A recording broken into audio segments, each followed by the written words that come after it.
அனைவருக்கும் வணக்கம். தமிழ்நாட்டின் முதல்வர் ஜோசப் விஜயா, தலைமைச் செயலாளர் சாய்குமார் ஐஏஎஸ்ஆ? தமிழ்நாட்டை ஆள்வது தாவேகாவா இல்லை பாஜகவா? தலைமைச் செயலாளரை இயக்குவது யார் என்கிற கேள்வியை நாம் தமிழரோ திமுகவோ அதிமுகவோ கேட்டிருந்தா அரசியல் விமர்சனம்னு சொல்லலாம். ஆனால் தாவேகாவுடைய ஆட்சியில் அங்கம் வகிக்கக்கூடிய, தாவேகா ஆட்சி அமைக்க உறுதுணையாக இருந்த கம்யூனிஸ்டுகள் எழுப்பியிருக்காங்க. நேற்று தமிழ்நாடு முழுக்க கம்யூனிஸ்ட் கட்சியின் சார்பாக, குறிப்பாக மார்க்சிஸ்ட் கம்யூனிஸ்ட் கட்சியின் சார்பாக ஒரு ஆர்ப்பாட்டம். என்ன ஆர்ப்பாட்டம்? தமிழ்நாடு தலைமைச் செயலாளரை நீக்க வலியுறுத்தி, தமிழ்நாடு தலைமைச் செயலாளர் பதவியில் நீடிக்க தகுதியற்றவர் தமிழக அரசே விரைந்து நடவடிக்கை எடுத்துடு என்பதை வலியுறுத்தி ஒரு ஆர்ப்பாட்டம். தலைமைச் செயலாளரை எதுக்கு மார்க்சிஸ்ட் கம்யூனிஸ்ட் மாற்ற சொல்லணும்? 100 நாட்களுக்குள்ள கூட்டணிக்குள்ள குழப்பம் வந்துருச்சா? கூட்டணிக்குள்ளே குழப்பம் வரலாமா? குருவி கட்டும் கூட்டுக்குள்ளே குண்டு வைக்கலாமா? சர்ப்பம்தான் கற்பம் தரிக்கலாமா? ஏன் மார்க்சிஸ்ட் தலைமைச் செயலரை நீக்க சொல்கிறாங்க? தலைமைச் செயலர் அப்படி என்ன சம்பவம் பண்ணாரு? விஜய் ஏன் இதை கண்டிக்கலை? அப்படிங்கிறதான் இந்த காணொலியில் நம்ம தெளிவாக பார்க்க போகிறோம். நீதி வழங்கும் போது அண்ணன், தம்பி, சொந்தம், பந்தம், பணக்கார, ஏழை எதையுமே பார்க்க கூடாதுடா. நாயத்தை மட்டும் தான் சொல்லணும். மே 10ஆம் தேதி தமிழ்நாடு முதலமைச்சராக திரு ஜோசப் விஜய் அவர்கள் பதவியேற்ற உடனே நேரு அரங்கத்தில் ஒரு உரை நிகழ்த்தினார். அந்த உரையில் மிக முக்கியமாக ஒரு மென்ஷன் பண்ணி பேசியது, கடந்த கால ஆட்சியில் இருந்தது போல பவர் சென்டர் என் ஆட்சியில் இருக்காது. ஒரே ஒரு பவர் சென்டர் தான், அது நான் மட்டும்தான். யாரையும் தப்பு செய்ய விட மாட்டேன், தப்பும் செய்ய மாட்டேன் அப்படின்னாரு. பவர் சென்டரே இல்லாத ஆட்சி, பார்ட்டி ஃபண்டே இல்லாத ஆட்சி, குடும்ப தலையீடு இல்லாத ஆட்சி என்று சொல்லப்படுவதாக இந்த ஆட்சி நம்பப்படுகிறது. அப்படிப்பட்ட ஆட்சியில் பவர் சென்டராக தலைமைச் செயலாளர் இருக்கிறாரு அப்படிங்கிற குற்றச்சாட்டை பொதுமக்கள்லையோ சாமானிய மனிதர்களையோ இல்லை வேறு அரசு கட்சியோ சொல்லலை, தாவேகாவில் அங்கம் வைக்கக்கூடிய மார்க்சிஸ்ட் கம்யூனிஸ்ட் சொல்கிறாங்க.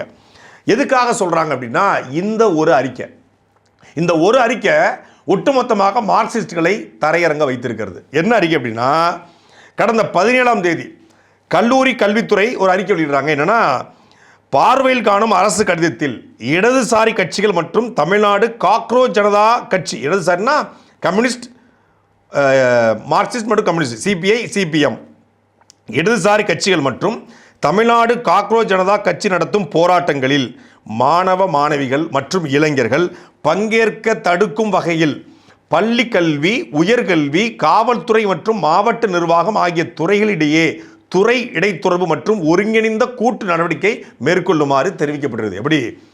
பள்ளிக்கல்வித்துறை, உயர்கல்வித்துறை, காவல்துறை மற்றும் மாவட்ட நிர்வாகம் ஆகிய துறைகளில் கூட்டு நடவடிக்கை மேற்கொள்ளணும். எனவே மாணவ மாணவிகள் மற்றும் இளைஞர்கள் இடதுசாரி கட்சிகள் மற்றும் தமிழ்நாடு காக்ரோச் ஜனதா கட்சி நடத்தும் போராட்டங்களில் பங்கேற்பதை தடுக்கும் வகையில் உரிய ஒருங்கிணைந்த கூட்டு நடவடிக்கை மேற்கொள்ளப்பட்ட நடவடிக்கையின் விவரத்தை உடன் இவ்வலுவலகத்திற்கு அனுப்புமாறு கேட்டுக்கொள்கிறேன். யார் அனுப்பியிருக்காங்கன்னா, கல்லூரி கல்வி இணை இயக்குனர் சிந்தியா செல்வி ஐஏஎஸ், இவங்க தான் இதை அனுப்பிச்சிருக்காங்க. தமிழ்நாடு அரசினுடைய கல்லூரி கல்வித்துறையினுடைய சார்பாக அனைத்து அரசு கல்லூரிகளுக்கும் இந்த அறிக்கை அனுப்பப்படுது 17ஆம் தேதி. இது சட்டமன்றத்திலையும் கேள்வியாக மாறுகிறது. மார்க்சிஸ்ட் இதை எழுப்புறாங்க. அதற்கு உயர்கல்வித்துறை அமைச்சர் திரு விஸ்வநாதன் அவர்கள் பதிலளிக்கிறாரு. அதில் குறிப்பிட்ட வார்த்தைகள், சில வார்த்தைகள் தவறுதலாக வந்துருச்சு அப்படின்னு சொல்லி அவர் சொல்கிறார். அவர் சொன்ன விளக்கம் எங்களுக்கு பத்தாது, நீ சொல்வதெல்லாம் ஏற்றுக்கொண்டீங்களால் இருக்க முடியாது என்று சொல்லி தரையிறங்கி கம்யூனிஸ்ட் போட ஆரம்பிச்சிட்டாங்க. இந்த அறிக்கை எப்படி வந்துச்சு அப்படிங்கிறத மதுரை பாராளுமன்ற உறுப்பினர் சு வெங்கடேசன் அவருடைய காணொலியிலையும் பதிவு பண்ணியிருக்காரு, மேடையிலையும் பேசுகிறாரு, ப்ரெஸ் மீட்லையும் கொடுக்குறாரு. அவர் மிக முக்கியமான ஒரு கருத்தை பதிவு பண்ணியிருக்காரு. என்னென்னா, கடந்த ஜூலை மாதம் 26ஆம் தேதி டெல்லி பல்கலைக்கழகம் ஒரு அறிக்கையை விடுறாங்க. என்னென்னா, இந்த மாதிரி குறிப்பாக இடதுசாரி கட்சிகள் மற்றும் காக்ரோச் ஜனதா பார்ட்டி போராட்டங்களில் ஈடுபடாத அளவுக்கு கல்லூரிகளும் கல்லூரி நிர்வாகங்களும் பார்த்து கொள்ள வேண்டும்ங்கிறதா அந்த அறிக்கை. டெல்லியில் இருக்கக்கூடிய டெல்லி பல்கலைக்கழகம் எடுக்கிற முடிவு உள்துறை செயலகத்தின் முடிவு, பாஜகவின் முடிவு, அதாவது மோடி அமித்ஷாவின் முடிவு, உள்துறை செயலகத்தின் முடிவு. அது டெல்லி பல்கலைக்கழகத்தின் முடிவாக மாறி டெல்லி இருக்கக்கூடிய கல்லூரிகள்லாம் ஒட்டுமொத்த தமிழ்நாடு, இந்தியா முழுக்க அது பொருந்தும். டெல்லியில் நடந்தக்கூடிய போராட்டத்திற்காக அங்கே இருக்கிற டெல்லி பல்கலைக்கழகம் எடுத்த முடிவு தமிழ்நாடு தலைமைச் செயலாளரில் ஒரு கூட்டத்தை நடத்தி அந்த கூட்டத்தில் எடுக்கப்படுது. தலைமைச் செயலாளர் கூட்டத்தில் எடுக்கப்பட்ட முடிவு அது அப்படியே உள்துறை செயலகத்துக்கு வருது. உள்துறை செயலகத்தில் எடுக்கப்பட்ட அந்த முடிவு அது கல்லூரி கல்வி இயக்கத்துக்கு வந்து கல்லூரி கல்வி இயக்கத்துடைய இணை இயக்குனர் மூலியமாக இது அறிக்கையாக வெளியிடப்படுது என்று சு. வெங்கடேசன் குற்றச்சாட்டார். அப்போ டெல்லி எடுத்த முடிவு தமிழ்நாட்டில் எதிரொலிக்கின்றால் தமிழ்நாட்டை இயக்குவது தமிழ்நாடு முதலமைச்சரா இல்லை டெல்லியா இல்லை மோடியா இல்லை அமித்ஷாவா என்கிற கேள்வியை அவர் எழுப்பியிருக்கார். கடந்த ஜூலை மாதம் 20ஆம் தேதி டெல்லியில் நாடாளுமன்றத்தை நோக்கி மாணவர்கள் நடத்திய மிகப்பெரிய போராட்டம், அந்த போராட்டம் டெல்லியினுடைய ஆளுங்கட்சியை நடுநடுங்க செய்தது. அந்த பின்னணியில் ஜூலை 24ஆம் தேதி டெல்லி பல்கலைக்கழகங்கள் ஒரு சுற்றறிக்கை அனுப்பினார்கள். மாணவர்கள் இந்த போராட்டத்தில் பங்கெடுக்கக்கூடாது, மாணவர்கள் ஜந்தர் மந்தர் பகுதிக்கு போகக்கூடாது, மாணவர்களுடைய எதிர்காலம் பாழாகிற அபாயத்தை பற்றி விரிவாக விளக்கி ஜூலை 24ஆம் தேதி டெல்லி பல்கலைக்கழகங்கள் ஒரு சுற்றறிக்கை அனுப்பின. அந்த சுற்றறிக்கைக்கு பின்னணியில் இருந்தது பாஜக அரசு, உள்துறை அமைச்சர் மோடி, அமித்ஷா உள்ளிட்டவர்கள். ஜூலை 24ஆம் தேதி டெல்லி பல்கலைக்கழகத்தின் சுற்றறிக்கையில் இடம்பெற்ற அதே வாசகம் ஜூலை 28ஆம் தேதி தமிழ்நாட்டின் தலைமைச் செயலாளர் தலைமையில் நடந்த கூட்டத்தில் அதே வாசகம் இடம் பிடித்திருக்கிறது. அது முடிவாக்கப்பட்டிருக்கிறது. அதன் தொடர்ச்சியாக ஆகஸ்ட் 17ஆம் தேதி கல்லூரி கல்வி இயக்குநரகம் அந்த சுற்றறிக்கையை அனைத்து கல்லூரிகளுக்கும் அனுப்புகிறது. எனவே இந்த சுற்றறிக்கையினுடைய பின்னணி இது முழுக்க முழுக்க டெல்லி பல்கலைக்கழகம் விடுத்த சுற்றறிக்கை. அதற்கு காரணம் பாஜகவும் ஆர்எஸ்எஸும். பாஜக ஆர்எஸ்எஸ்ஸினுடைய பின்னணியில் கொடுக்கப்பட்ட ஒரு சுற்றறிக்கை தமிழ்நாட்டு அரசின் தலைமைச் செயலாளரின் சுற்றறிக்கையாக எப்படி மாறியது? இதுதான் மிக முக்கியமான கேள்வி. எனவே இதற்கு பதில் சொல்ல வேண்டியவர், இதன் மீது நடவடிக்கை எடுக்கப்பட வேண்டியது தமிழ்நாட்டினுடைய தலைமைச் செயலாளர் மீது. இதைத்தான் ஒரு 3 மாதத்துக்கு முன்னாடி நான் எழுப்பியிருந்தேன். தமிழ்நாட்டில் பவர் சென்டரே இல்லைன்னு சொல்கிறீங்க, ஆனால் டெல்லியோடும் ஏன் சந்திரபாபு நாயுடோடு மிக நெருக்கம் சாய்குமார் ஐஏஎஸ். சந்திரபாபு நாயுடு பாஜகவோட கூட்டல் இருக்கார். ஏற்கனவே கடந்த 2018 காலகட்டத்தில் முதலமைச்சருடைய தனிச்செயலராக திரு சாய்குமார் ஐஏஎஸ் இருக்கும் பொழுது அன்றைக்கு பாஜகவோட நேரடி தொடர்பு இருந்தார். ஸ்டெர்லைட் போராட்டம் இருக்கும்போது இவர் தான் முதலமைச்சர் தனிச்செயலர், முதலமைச்சர்கிட்ட எடுத்து சொல்வதும் டெல்லிக்கு தொடர்பு கொள்வதும் இதே சாய்குமார் ஐஏஎஸ். அப்படிப்பட்ட ஒருத்தரை நீங்கள் தமிழ்நாட்டுடைய தலைமைச் செயலராக வச்சுருந்தீங்கன்னா எந்த மாதிரியான ஆட்சியை நடத்த முடியும்? இவர் முழுக்க முழுக்க தன்னுடைய இன்ஃப்ளூயன்ஸ் பண்ணுறார் அப்படிங்கிற குற்றச்சாட்டை நாம் வைத்திருந்தோம். இப்போ அதே குற்றச்சாட்டை தான் மரியாதைக்குரிய கம்யூனிஸ்டுகள் வச்சுருக்காங்க. கம்யூனிஸ்டுகளுக்கு எதிராக அறிக்கை வெளிவந்த உடனே கம்யூனிஸ்டுகள் களத்திறங்கிட்டாங்க. இங்கே ஒரு பக்கம் கல்லூரி கல்வி இயக்கம் இந்த அறிக்கையை போட, அதுக்கு முன்னாடி குஜிலியாம்பாறை வட்டாட்சியர் வந்து குஜிலியாம்பாறை முழுக்க ஒவ்வொரு கிராமத்திலையும் கம்யூனிஸ்ட் எவ்வளோ இருக்காங்க அப்படிங்கிற கணக்கெடுப்பு சொல்ல, அவர் வயசானவர் 6 மாதத்தில் ரிட்டையர்ட் ஆக போகிறாரு, அதனால் அறிக்கப்பட்டார். அது எப்படி ஒருத்தன் தப்பு பண்ணிட்டான்னா 6 மாதத்தில் ரிட்டையர்ட் ஆக போகிறான், அதனால் தப்பு பண்ண? அப்போ தலைமைச் செயலர் ரிட்டையர்ட் ஆகிட்டார் ஆல்ரெடி, ஆகஸ்டோட முடிஞ்சு போச்சு அவருக்கு. இப்போ அவரையும் விட்டுடலாமா? குஜிலியாம்பாறை வட்டாட்சியர் 6 மாதத்தில் வந்து பதவி ஓய்வு பெற போகிறாரு, அவரை பணி இடமாற்றமும் செஞ்சாச்சு அப்படின்னு நிர்மல்குமார் சொல்கிறாப்புல. தமிழ்நாடு தலைமைச் செயலருக்கும் பதவிக்காலம் முடிஞ்சிருச்சு, நீட்டிச்சு வச்சுருக்கீங்க ஜனவரி வரைக்கும். இப்போ இவரையும் அவர் அதை என்ன சொல்ல வரீங்க, என்ன சொல்ல வரீங்கன்னு புரியலையே. 6 மாதம் தான் பதவி இருக்குது. அவருடைய நோக்கம் என்ன? வட்டாட்சியருக்கு இன்ஸ்ட்ரக்ஷன் கொடுத்தது யார்? வட்டாட்சியருக்கு இன்ஸ்ட்ரக்ஷன் கொடுத்தது தலைமைச் செயலாளர். அது மீன் தலைமைச் செயலர் நடந்த கூட்டத்தில் நடந்த விஷயங்கள் வெளியே போய், அதாவது தமிழ்நாட்டில் கம்யூனிஸ்டுகளை காக்ரோச் போராட்டம், கம்யூனிஸ்டுகள் மட்டும் இல்லை இடதுசாரி சித்தாந்தத்தை ஏற்றுக்கொண்டவர்கள், தமிழ்நாட்டில் பிஜேபி தவிர எல்லாருமே இடதுசாரி சித்தாந்தத்தை ஏற்றுக்கொண்டவர்கள் தான். இடதுசாரி கட்சிகள்னு சொல்லும்போது இது வெறும் கம்யூனிஸ்ட் கட்சி மட்டும் பொருந்தாது, நாம் தமிழரையும் திமுகவையும் எல்லாத்தையும் தான், இன்க்ளூடிங் எக்ஸப்ட் பிஜேபி. இங்கே வலதுசாரிங்க வார்த்தை வரலையே, இடதுசாரி தான் வந்திருக்கு. அப்போ பிஜேபி அல்லாத யாரும் போராட்டத்தில் ஈடுபடாத அளவுக்கு பார்த்து கொள்ள வேண்டும் என்கிற இந்த அறிக்கை மிக முக்கியமான அறிக்கை. இந்த அறிக்கை வெளிவந்து சர்ச்சையான உடனே என்ன தெரியுமா பண்ணியிருக்காங்க? யூட்டர்ன் கவர்மெண்ட் தானே இந்த கவர்மெண்ட், ஒரு தட்டுக்கட்ட தறிகட்ட முதலமைச்சரின் கட்டுப்பாட்டில் இல்லாத ஒரு கவர்மெண்ட் என்பதற்கு ஒரு சிறந்த சான்று மீண்டும் ஒரு அறிக்கை வெளிவருது. என்ன அறிக்கை தெரியுமில்ல? இது வந்தது 21ஆம் தேதி, அதாவது நேற்றைக்கு முதல் நாள். கல்லூரி கல்வித்துறை அரசு கலை மற்றும் அறிவியல் கல்லூரிகள் மாணாக்கர்கள் போராட்டங்களில் கலந்து கொள்ளுதல் கடிதம் அனுப்பப்பட்டமை விளக்கம் கோருதல் தொடர்பாக. விளக்கம்: அரசு கலை மற்றும் அறிவியல் கல்லூரிகளில் பயிலும் மாணவர்கள் போராட்டங்களில் கலந்து கொள்வது தொடர்பாக உரிய நடவடிக்கை மேற்கொண்டு அதன் அறிக்கையினை அனுப்புமாறு பார்வையில் 1 காணும் அரசு கடிதத்தில் தெரிவிக்கப்பட்டது. அதன் அடிப்படையில் பார்வையில் 2 காணும் 17/8/2004 நாளிட்ட இவ்வலுவலக கடிதத்தின் வாயிலாக அனைத்து அரசு கலை மற்றும் அறிவியல் கல்லூரிகளுக்கு மேற்கான அரசு கடிதத்தில் தெரிவிக்கப்பட்ட கருத்துக்களை கல்லூரி கல்வி ஆணையர் வழியாக அல்லாமல் தங்களளவிலேயே கடிதம் அனுப்பப்பட்டுள்ளது. மிகவும் முக்கியமான கடிதம் மற்றும் பதற்றம் ஏற்படுத்தக்கூடிய கடிதமானது கல்லூரி கல்வி ஆணையரின் முன்னனுமதி மற்றும் ஒப்புதல் பெறாமல் அனுப்பப்பட்டது. எனவே கல்லூரி கல்வி ஆணையர் வழியாக அல்லாமல் தங்களளவில் அனைத்து அரசு கலை மற்றும் அறிவியல் கல்லூரிக்கு கடிதம் அனுப்பியது தொடர்பாக தங்களது விளக்கத்தினை 1 வார காலத்திற்குள் அளிக்குமாறு தெரிவிக்கப்படுகிறது. மேலும் இச்செயல்முறையினை பெற்றுக்கொண்டமைக்கான போட்டிருக்காங்க. அது கல்லூரி கல்வி ஆணையர், கல்லூரி கல்வி இணை இயக்குனர் சிந்தியா செல்வி அவர்களுக்கு இந்த கடிதத்தை அனுப்பிச்சிருக்கார். அதாவது கல்லூரி கல்வி ஆணையர் டைரக்டர் ஆஃப் ஹையர் எஜுகேஷனுக்கு தெரியாமல், டைரக்டர் ஆஃப் எஜுகேஷனுக்கு தெரியாமல் இந்த ஜாயிண்ட் டைரக்டர் சிந்தியா செல்வி கடிதத்தை அனுப்பிச்சிட்டாங்கன்றாங்க. குஜிலியாம்பாறையில் மாவட்ட ஆட்சியருக்கு தெரியாமல் வட்டாட்சியர் அனுப்பிச்சிட்டார். இங்கே கல்லூரி டைரக்டருக்கு தெரியாமல் ஜாயிண்ட் கமிஷனர் அனுப்பிச்சிட்டாரு. என்ன ஆட்சி நடக்குதுங்க, எனக்கு ஒன்றும் புரியலையே.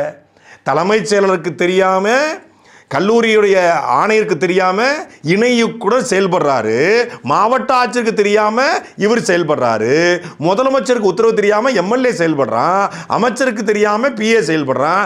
என்ன ஆட்சி நடத்துறீங்க நீங்கள்? பள்ளிக்கூடங்களில் போய் விஜய் அவர்களுடைய பிறந்தநாளை கொண்டாடுறான் தாவேகா ஒன்றிய செயலாளர். அது தாவேகா கட்சிக்கும் பொதுச் செயலாளருக்கும் மாவட்ட செயலாளருக்கும் அமைச்சருக்கும் தெரியாது. தாவேகாவோட இன்னொரு ஒன்றிய செயலாளர் போயிட்டு எம்எல்ஏ பண்ண வேண்டிய வேலையை இவன் பண்ணுறான், ஆய்வு பண்ணுறான். அது அமைச்சருக்கும் தாவேகா கட்சிக்கும் தெரியாது. தாவேகாவோட எம்எல்ஏ போய் எம்எல்ஏ என்ன பண்ணணும்னு தெரியாமல் விஏஓ ஆஃபீஸ்லையும் தாசில்தார் ஆஃபீஸ்லையும் டாய்லெட்டை திறந்து பார்த்துட்டு உட்காந்துருக்காங்க, ஆய்வு பண்ணிட்டு உட்காந்துருக்காங்க. அது தாவேகா கட்சிக்கு தெரியாது. அரசு மருத்துவமனையில் போயிட்டு ஆய்வுங்கிற பேரில் தாவேகாவோட எம்எல்ஏக்கள் பண்ணுறான். இது துறை சார்ந்த அமைச்சர், சுகாதாரத்துறை அமைச்சர் அருண்ராஜுக்கு தெரியாது. இங்கே கல்லூரி கல்வி இயக்குனர் கடிதம் வெளியிடுறாங்க. அது தலைமைச் செயலாளருக்கும் முதலமைச்சருக்கும் உயர்கல்வித்துறை அமைச்சருக்கும் பள்ளிக்கல்வித்துறை அமைச்சருக்கும் அங்களுடைய ஆணையருக்கும் தெரியாது. ஏன்னா இவங்களுக்கு ஆட்சி நடத்த தெரியாது. தமிழ்நாட்டுக்கு வர வேண்டிய தொழில் நிறுவனங்கள் ஆந்திராவுக்கு போகுது, முதலீடுகள் ஆந்திராவுக்கு போகுது, முதலமைச்சருக்கு தெரியாது. தமிழ்நாட்டில் தமிழ் அதிகாரிகள் புறக்கணிக்கப்படுறாங்க, அது முதலமைச்சருக்கு தெரியாது. தமிழ்நாட்டில் தெலுங்கு பிறமொழி வட இந்திய அதிகாரிகள் திட்டமிட்டு நியமிக்கப்படுறாங்க, அதுவும் முதலமைச்சருக்கு தெரியாது. தன் எம்எல்ஏ காரு வச்சிருக்கானா வைக்கலையா முதலமைச்சருக்கு தெரியாது. தன் அமைச்சர் காரு வச்சிருக்காங்களா வைக்கலையா முதலமைச்சருக்கு தெரியாது. யார் எந்த துறைக்கு அமைச்சர் முதலமைச்சருக்கு தெரியாது. பேசிக்கிட்டு இருக்குது திரும்பி பார்த்தா தான் தெரியும் அவர் எந்த எம்எல்ஏ முதலமைச்சருக்கு தெரியாது. முதலமைச்சருக்கு தெரியாதுன்னா ஏன் தெரியாது? முதலமைச்சருக்கு ஆட்சி செய்ய தெரியாது. அவர் முதலமைச்சர் ஆயிடுவோம் அப்படிங்கிறது தெரியாது. அதனால அவருக்கு எதுவுமே தெரியாது. கடந்த திமுக ஆட்சியில் எல்லோரும் வைத்த ஒரே குற்றச்சாட்டு அதிகாரிகளின் தலையீடு, அதிகாரிகளால் நடத்தப்படும் ஆட்சி. ஸ்டாலின் அவர்கள் கையெழுத்து மட்டும் போட்டாரு, அதிகாரி தான் எல்லாம் பார்த்துக்கிறாங்க அப்படின்னு சொன்னாங்க. இன்னைக்கு என்ன நடக்குது? அந்த ஆட்சியிலாவது ஐயா இறையன்பு ஐஏஎஸ் தமிழ்நாட்டுடைய தலைமைச் செயலர் நியமிக்கப்பட்டார். ஐயா சைலேந்திரபாபு ஐபிஎஸ் தமிழ்நாட்டுடைய காவல்துறை தலைவராக நியமிக்கப்பட்டார். 2 பேரும் மிகச்சிறந்த அதிகாரிகள், நேர்மையான அதிகாரிகள். இறையன்பு ஐஏஎஸ் அவர்கள் தனிப்பட்ட முறையில் நமக்கு சகாயம் அவர்கள் பிரபலம் அடைஞ்சிட்டார். அதனால் தெரியும் லஞ்சத்துக்கு எதிரானவன். உண்மையிலே ஊழல் லஞ்சம் வாங்காத ஒரு மிகச்சிறந்த நேர்மையான அதிகாரியாக தமிழ்நாட்டை கொண்டு போகணும் விரும்பியவர் ஐயா இறையன்பு ஐஏஎஸ் அவர்கள். மிகச்சிறந்த சிந்தனைவாதி, மிகச்சிறந்த தமிழ் பற்றாளர், மிகச்சிறந்த பேச்சாளர், எழுத்தாளர், ஒரு மாற்று சிந்தனை கொண்டவர். ஒரு சிஸ்டம் இருக்குன்னா அதுக்கு மாற்றாக சிந்திக்கக்கூடிய ஒரு மனிதர். அப்படிப்பட்டவர்கள் நியமிக்கப்பட்டாங்க. அப்படி ஏதாவது அதிகாரிகள் இந்த ஆட்சியில் இருக்காங்களா? தமிழ்நாட்டு தலைமைச் செயலராக நியமிக்க ஒரு தமிழ் அதிகாரி கூட இல்லையா? ஆளப்போறான் தமிழன் அப்படின்னு பாட்டு பாடி ஆட்சிக்கு வந்தீங்க. தமிழ்நாட்டை தமிழர் ஆள்றார், எங்காலும் தமிழர் தான் அப்படின்னு சொல்றீங்க. ஏன் தமிழ்நாட்டுடைய தலைமைச் செயலராக இவ்வளவு குற்றச்சாட்டுகள் இருக்கு? பவர் சென்டரே இல்லைன்னு சொல்லப்படுகிற இந்த ஆட்சியில் பவர் சென்டராக ஒட்டுமொத்தமான அதிகாரிகள் நியமிக்கிற இடத்துல இந்த அதிகாரிகள் மாற்றத்துக்கு பின்னாடி, அது குறிப்பாக தமிழ் அதிகாரிகள் பந்தாடப்படுறதுக்கு பின்னாடி இருக்கிற ஒரே நபர் சாய்குமார் ஐஏஎஸ் என்கிற குற்றச்சாட்டு இருக்கு. ஏன் அப்படின்னா கடந்த 2 நாளைக்கு முன்னாடி தென் மாநில முதலமைச்சர்களுடைய மாநாடு நடந்துச்சு. இந்த மாநாடு தமிழ்நாட்டில் நடந்ததால் தமிழ்நாட்டுடைய முதலமைச்சர் துணைத் தலைவராக தேர்ந்தெடுக்கப்பட்டார். சாய்குமார் ஐஏஎஸ் அவர்கள் தான் பொறுப்பேற்று இதெல்லாம் நடத்துகிறாரு. தமிழ்நாடு முதலமைச்சரை சந்தித்து சாய்குமார் ஐஏஎஸ் பேசுவது வேறு. ஆனால் ஆந்திர மாநிலத்துடைய முதலமைச்சர் சந்திரபாபு நாயுடுவை கிட்டத்தட்ட 20 நிமிடங்களுக்கு மேலாக சந்தித்து தமிழ்நாட்டுடைய தலைமைச் செயலாளர் உரையாடி இருக்கிறாங்க. செய்தி பொதுவெளியிலே வெளிவந்திருக்கிறது. எப்படி? ஏன் அப்படின்னா தமிழ்நாட்டுக்கு உச்சநீதிமன்றம் வரணும் அப்படிங்கிற கோரிக்கையை முதல்ல நாம் தமிழர் கட்சி வச்சாங்க. அதுக்கப்புறம் தாவேக்காவும் அதை வைத்தது, பல்வேறு கட்சிகள் வைக்குது. இப்போ அதுக்கான சில பரிந்துரைகள்லாம் போன பிறகு அதுக்கு ஒரு டிஸ்கஷன் நடக்குது, ஒரு கூட்டம் நடக்குது. அது குறித்து கலந்து ஆலோசிக்கலாங்க தமிழ்நாட்டுக்கு. ஏன்னா தென் மாநிலங்கள் வந்து புறக்கணிக்கப்படுது. தென் மாநில மக்களுடைய கோரிக்கைகளை, புகார்களை ஒரு ஒரு ஒரு பொதுநல வழக்குனா கூட சுப்ரீம் கோர்ட்டு டெல்லிக்கு போக வேண்டியிருக்கு. டெல்லியில் போய் அங்கே இருக்கிற வழக்கறிஞரை பிடித்து அதை போடுறதுக்குள்ளே பெரும்பாடாயிருது. ஒரு சாமானிய மக்களுடைய இறுதி நம்பிக்கை இருப்பது உச்சநீதிமன்றம்.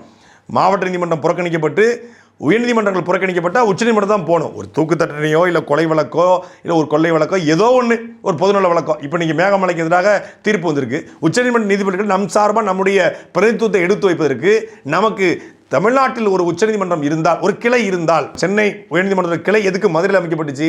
தென் மாவட்ட மக்கள் சென்னைக்கு வர முடியல, ஒரு நாள் முழுக்க டிராவல் பண்ணி வர வேண்டியிருக்கு, கோரிக்கை வைக்க முடியல. அப்போ மதுரையில் இருந்தால் எளிதாக இருக்கும்னு சொல்லி மதுரை கொண்டு போகிறாங்க. இப்போ திருச்சிக்கு இந்த பக்கம் இருக்கக்கூடிய எல்லாம் பிரிக்கப்படுது. திருச்சி, தஞ்சாவூர், நாகப்பட்டினம், புதுக்கோட்டை, இந்த பக்கம் இருக்கக்கூடிய இது நம்ம சிவகங்கை, ராமநாதபுரம், திருநெல்வேலி, தென்காசி, தூத்துக்குடி, கன்னியாகுமரி, இது எல்லாம் மதுரைக்கு வந்துடுறாங்க. அப்படியே வட மாவட்டங்கள் சென்னைக்கு வந்து அப்படி ரெண்டாக பிரிச்சுட்டாங்க.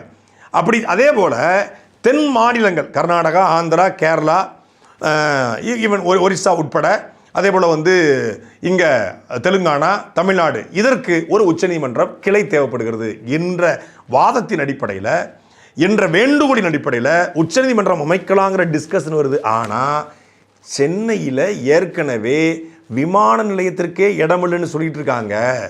சென்னை வந்து ஒரு நீர்பிடிப்பு பகுதியாகவும் இருக்குது.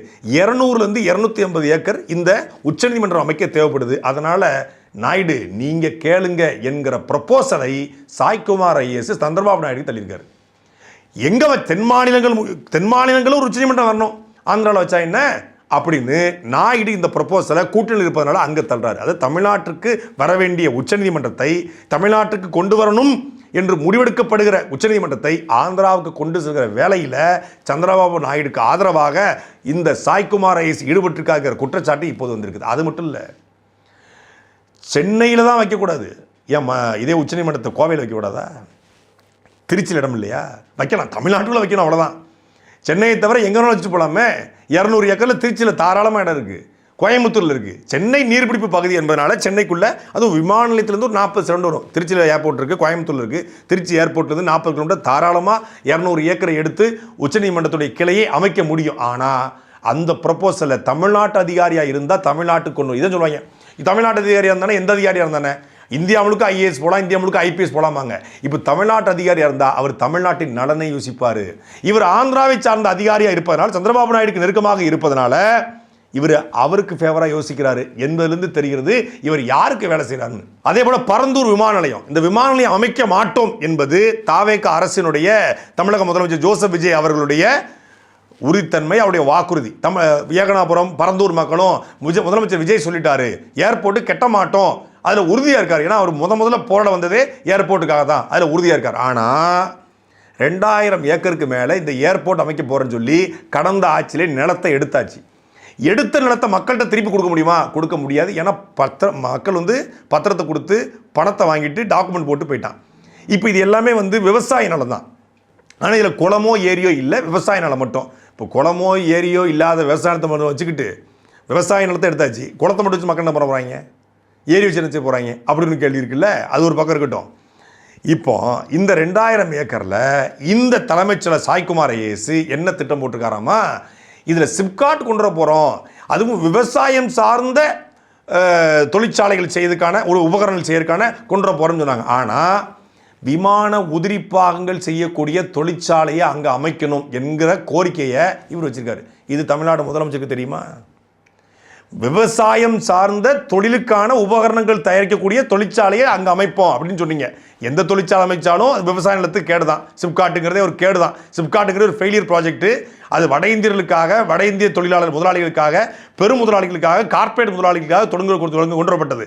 அந்த சிப்காட்டில் அந்த இந்த 2000 ஏக்கரில் விமான உதிரி பாகங்கள் தயாரிக்கக்கூடிய தொழிற்சாலை கொண்டு போகிறேன். இப்போ அந்த தொழிற்சாலை அங்கே அமைஞ்சா அதுவும் பல சிக்கலை ஏற்படுத்தும். நாங்கள் வந்து விமான உதிரி பாகங்கள் தொழிற்சாலை எடுத்துக்கிறோம், நீங்கள் ஏர்போர்ட் எடுத்துக்கோங்க.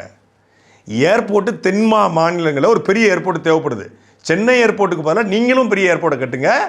நீங்களே வந்து சுப்ரீம் கோர்ட்டை எடுத்துக்கோங்க, இந்த அங்கே வரக்கூடிய ப்ராஜெக்ட்ஸும் அங்கே தள்ளி விடுறேன், நீங்கள் மத்திய அரசோடு தமிழக அரசு இணைந்து போவதற்கான வேலையை நீங்கள் செய்து கொடுங்கள் என்று சாய்குமாரும் சந்திரபாபு நாயுடும் ஒப்பந்தம். அப்படிப்பட்ட சந்திரபாபு நாயுடு பவர் சென்டராக முழுமையாக மாறி தமிழ்நாட்டு அதிகாரிகள் மொத்தத்தையும் கட்டுப்படுத்துகிற, தனக்கு வேண்டப்பட்ட அதிகாரிகளை மட்டும் ஒவ்வொரு துறையிலும் நியமிக்கிற ஒருத்தர் பவர் சென்டரா இல்லையா? அதான் இப்போ கேள்வி. இப்போ மே 10க்கு வருவோம். பவர் சென்டரே இருக்காதுன்னாரு. ஒரு பக்கம் விஷ்ணு ரெட்டி ஒரு பவர் சென்டர்னு பேச்சு அடிபடுது, ஒரு பக்கம் ஜான் ஆரோக்கியசாமி ஒரு பவர் சென்டர் ஒரு பேச்சு அடிபடுது, இன்னொரு பக்கம் சுஜய் ரெட்டி அவர் ஒரு பவர் சென்டர் ஒரு பேச்சு அடிபடுது, இன்னொரு பக்கம் ஜெகதீஷ் பழனிசாமி அவர் ஒரு பவர் சென்டர், இன்னொரு பக்கம் தலைமைச் செயலாளர் சாய்குமார் ஐஏஎஸ் ஒரு பவர் சென்டர். இத்தனை பவர் சென்டரை வச்சுக்கிட்டு பவர் சென்டரே இல்லை. அப்போ இங்கே அமைச்சர்கள் யாரு? அமைச்சருக்கு ஒரு சைனிங் அத்தாட்டியும் கிடையாது. அமைச்சருக்கு கிரீன் ஹவுஸ் சாலையில் வீடு, காரு, ஒரு பிஏ, ஒரு ஓயை, என்ஜாய் பண்ணியா, இதை போட்டியா, லைட்டை போட்டியா, ட்ரோனை விட்டியா, ரீல்ஸை போட்டியா, சட்டசபையில் பஞ்சில் பேசுனியா, பக்கத்தூருக்கு இல்லை பாகிஸ்தானுக்கே போவோம், பாகிஸ்தானுக்கு இல்லை பக்கத்தூருக்கு போக முடியாது, ஆதாரம் தான் காட்டுங்க, தைரியம் இருந்தால் பேசுங்க, இப்படி பேசுனியா, அதை ரீல்ஸாக கட் பண்ணி போட்டியா, அதை யூடியூப்பில் 4 வாடகை வச்சு பேச விட்டியா, அதோட முடிச்சுக்க. அதை விட்டுட்டு துறை சார்ந்து எடுக்க முடியாது. முடிஞ்சா அங்கே இருக்கிற யூனியன் மூலியமாக 4 சம்பாதிச்சுக்க. இந்த விஜய் பாலாஜி இருக்காப்புல, நம்ம ஈரோடு விஜய் பாலாஜி, அவர் மாதிரி ஏதாவது இந்த கைத்தறி துறையில் அங்கேக்கூடிய நெசவாளர்கள்ட்ட, அங்கே இருக்கக்கூடிய மில்கள்கிட்ட, அங்கே இருக்கக்கூடிய ஸ்பின்னிங் மில்லில் கொஞ்சம் காசை வாங்கி சம்பாதிச்சு ரேஞ்ச் ரோவர் காரை வாங்கி அது வெளியே தெரிஞ்சு கொடுக்குறதுக்காக அதை கொண்டு போய் ஏதாவது ஒரு வீட்டில் வச்சு மறைமுகமாக வச்சுக்க. இங்கே கார் இல்லைன்னு சொல்லி ஒவ்வொருத்தரும் கேட்டுக்கிட்டு இருக்கான். அந்த Vijaya Balaji Range Rover car வாங்கியிருக்காருன்னு சொல்லி ஜூனியர் விடலில் செய்தியாக வெளி வந்திருக்கு. கொங்கு மண்டலத்தை சார்ந்த அமைச்சர் தனது மாவட்டத்துக்கு உட்பட்ட சாயப்பட்டறை அதிபர்களிடம் பெரிதாக வசூலை நடத்திவிட்டாராம். அதில் வந்த வருமானத்தை வைத்து தன்னுடைய மனைவி வழி உறவினர் பெயரில் ரேஞ்ச் ரோவர் கார் வாங்கியிருக்கிறாராம். அதை ஓட்டுவதற்கு ஆசையாக இருந்தாலும் விஷயம் வெளியே தெரிந்தால் சிக்கலாகிவிடுமோ என பயந்து அந்த உறவினரின் மாட்டு கொட்டையில் காரை நிறுத்தி வைத்திருக்கிறாராம். எங்கள் எம்எல்ஏக்கள் கார் இல்லாமல் கஷ்டப்படுகிறார்கள், அவர்களுக்கு அரசாங்கம் புதிய கார் வாங்கி தரும் என்று அறிவித்திருக்கிறது முதல்வர் விஜய். ஆனால் அவரை அமைச்சரே ரேஞ்ச் ரோவர் வாங்கணும்னு தப்பு கிடையாது, அவர் உழைச்சி சம்பாதிச்சு வாங்கலாம். ரேஞ்ச் ரோவர் வாங்கினதுக்கும் அவர் கமிஷன் வாங்குறதுக்கும் சம்மந்தமே இல்லை. ஆனால் அந்த கமிஷனை வாங்கி அவர் தவறுதலாக பயன்படுத்தி ரேஞ்ச் ரோவர் வாங்கினா தான் பிரச்சனை. இப்போ விஜயபாலாஜி ரேஞ்ச் ரோவர் போகக்கூடாதா? தாராளம் போகலாம். ரேஞ்ச் ரோவரில் அவர் ரோல்ஸ் ராய்ஸில் போகலாம், இல்லை நம்ம அஜித்குமார் ஓட்டக்கூடிய காரை வாங்கி, தலை ஓட்டக்கூடிய காரை வாங்கி கூட அவர் தெருவில் ஓட்டலாம். அதுக்கு எந்த மாட்டு கருத்தும் இல்லை, யாரும் எந்த காரும் வாங்கிட்டு போகலாம். ஆனால் எப்படி வாங்கினாரு, இப்படி வாங்கினாரு அப்படின்னா அது ரொம்ப தப்பு. இதைத்தான் சொல்கிறோம். இந்த அமைச்சர்கள் சம்பாதிச்சிக்க, லைட்டாக சம்பாதிச்சிக்க, வெளியே தெரியாமல் சம்பாதிச்சிக்க, காரில் போய்க்க, நீ ரீல்ஸ் போட்டுக்க, பவர் சென்ட் என்ன வேணாலும் பண்ணிக்க, ஆனால் அதிகாரத்துக்குள்ளே தலையிடாத. இந்த அதிகாரியை போடு, அந்த அதிகாரியை தூக்கு, அதெல்லாம் நான் பார்த்துக்குவேன். கம்முன்னு வந்தியா, சட்டசபைக்கு வந்தியா, வடையை சாப்பிட்டியா, ரீல்ஸ் போட்டியா, போயிட்டே. அதுதான் இந்த அரசு. இது குறித்து ஒரு வார்த்தை கூட தமிழக முதலமைச்சர் திரு ஜோசப் விஜய் அவர்கள் பேசலை என்று சு வெங்கடேசன் கேட்குறாரு. தவைக்காவுடைய கருத்து என்ன? சு வெங்கடேசன் சுத்தி பேசினாப்புல. எப்படி கடந்த ஆட்சியில் திமுக ஏதாவது தவறு பண்ணிருந்துச்சுன்னா நேரடியாக திமுக சொல்ல மாட்டாங்க, திமுகவுக்குள்ள இருக்கக்கூடிய, திமுக ஆட்சி இருக்கக்கூடிய சங்கி அதிகாரிகள் செய்து விட்டார்கள். ஊருக்கு இழைச்சவன் பிள்ளையார் கோயில் பூசாரிமாங்கல்ல, அது மாதிரி இவங்களுக்கு என்னென்னா சங்கி ஒரு வார்த்தை கிடச்சிருச்சு. சங்கி அவங்க அப்படி பண்ணுவாங்க, அது ஒரு விஷயம். சங்கி அதிகாரிகள், அதாவது வன்னியர் சார் கூட சொல்லியிருந்தார், இந்த ஆட்சியில் இருக்கக்கூடிய ஆர்எஸ்எஸ் காவல்துறையில் ஆர்எஸ்எஸ் புரிஞ்சிருச்சான். காவல்துறை கட்டுப்பாடு வச்சது முன்னாள் முதலமைச்சர் ஐயா ஸ்டாலின், இன்னைக்கு வச்சுக்கிறது விஜய் அவர்கள்.